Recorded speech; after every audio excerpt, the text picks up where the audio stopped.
কর কাঠামোর চাইতে এখন গ্যাস বিদ্যুৎ সংকট উদ্যোক্তাদের জন্য বড় উদ্বেগের বিষয় হয়ে দাঁড়িয়েছে বলে জানিয়েছেন Bangladesh chamber of industries BCI সভাপতি আনোয়ারুল আলম চৌধুরী পারভেজ। বুধবার রাজধানীতে প্রাক বাজেট আলোচনায় একথা বলেন তিনি। আগামীতে বাংলাদেশে বিদ্যুৎ থাকবে না এমন পরিস্থিতিতে বিদেশি ক্রেতারা অর্ডার সরিয়ে নিচ্ছে বলে অভিযোগ করেন তিনি। মেহেদী হাসানের রিপোর্টে রয়েছে বিস্তারিত। I am Ox. কেমন হওয়া উচিত আসছে বাজেট তা জানতেই বিসিআই সহ আরও কয়েকটি ব্যবসায়ী সংগঠনের সঙ্গে এনবিআরের এই বৈঠক। বাজেট নিয়ে আলোচনা হলেও এতে এক পর্যায়ে উঠে আসে জ্বালানি সংকটের বিষয়টি।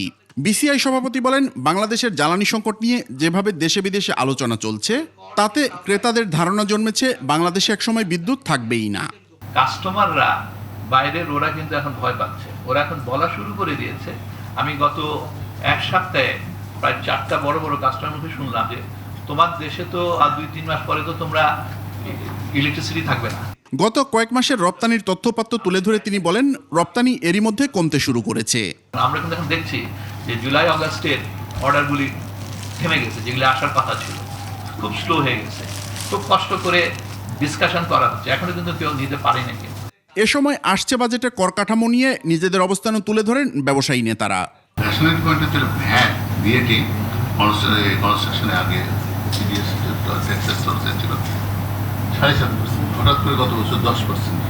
এই ন্যাশনালিটিটা আমার বোধগম্য না। ব্যবসায়ীদের এসব মতামত বিবেচনায় নেওয়ার আশ্বাস দেন এনবিআর চেয়ারম্যান। আমরা নানা রকম টেকনিক করতেছি, আপনারা দেখবেন। মেহেদী হাসান, 21 টেলিভিশন, ঢাকা।